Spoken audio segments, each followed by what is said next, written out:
Computation of tax liabilities of companies.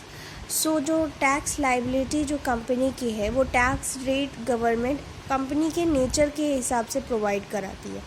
सो हमें पहले company का नेचर देखना होगा, उसके बाद ही हम उसके रेट के अकॉर्डिंग उसकी टैक्स लाइबिलिटी को कंप्यूट कर पाएंगे। For example, in case of domestic company, short term gain capital जो डोमेस्टिक कंपनी की है विच स्पेसिफाइड इन सेक्शन 111 है, उसमें 15% का टैक्स रेट दिया गया है। इन case of long term capital gain जो 112 के अंदर सिर्फ आती है, उसमें 10 to 20% है। And in case of long term capital gain under section 112A उसमें 10% है।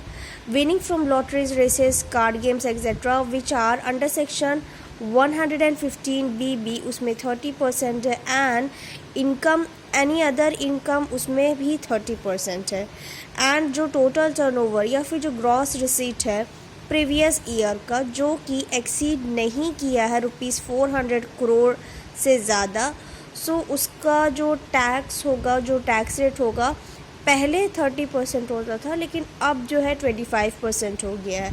जो सर चार्ज है हमारा वो भी टोटल इनकम के अकॉर्डिंग है। अगर टोटल इनकम हमारा ₹1 करोड़ से ज़्यादा एक्सीड करता है बट लेकिन 10 करोड़ से ज़्यादा एक्सीड नहीं करता है तो 7% है।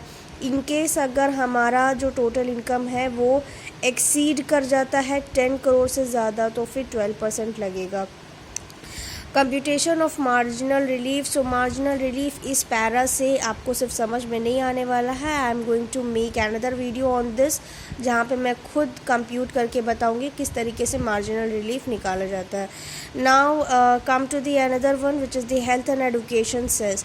सो अगर हेल्थ एंड एडुकेशन सेस की बात करेंगे तो यहाँ पे जो है हमारा जो 4% हमारा हेल्थ एंड एडुकेशन सेस है।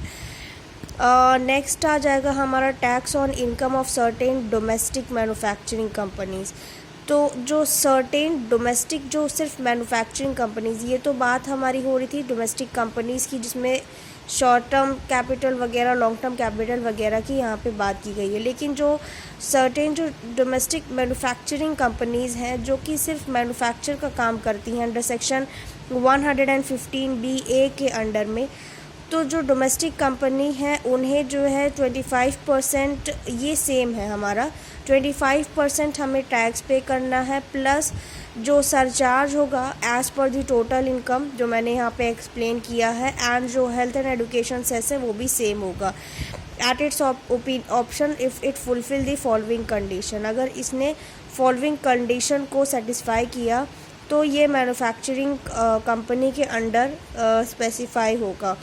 तो कंडीशन 1 देख लेते हैं, वो ये है कि जो कंपनी है वो सेटअप और रजिस्टर्ड हुई हो ऑन या तो 1 अप्रैल 2016 को या तो 1 मार्च 2016 को या 1 मार्च 2016 के बाद से।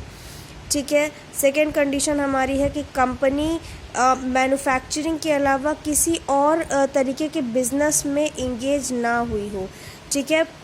अगर कंपनी का नेचर कुछ और है तो वो मैन्युफैक्चरिंग नहीं कहलाएगी। Company is not engage in any business other than the business of manufacture or production of any article or thing and research in relation to or distribution of such article or thing manufacture or produced.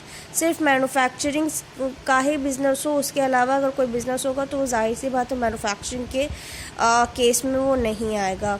And then उसके बाद हमारा कुछ जो deductions हैं वो कोई भी तरीके के डिडक्शन को क्लेम ना करती हो। The company has not claim deduction from its income under the following sections like section 10A के अंडर क्लेम ना करे डिडक्शन, या जो डिडक्शन हमारी है 32 क्लॉज 1 सेकेंड A के अंडर, ये भी जो डिडक्शन है, ये सारे डिडक्शंस अगर कंपनी क्लेम नहीं करती है देन वो मैन्युफैक्चरिंग कंपनी जो है इस टैक्स रेट के अकॉर्डिंग टैक्स भर सकती है। So this is all in this video. Next video में हम नेक्स्ट टॉपिक पे बात करते हैं। Till then take care and work hard to get a better future.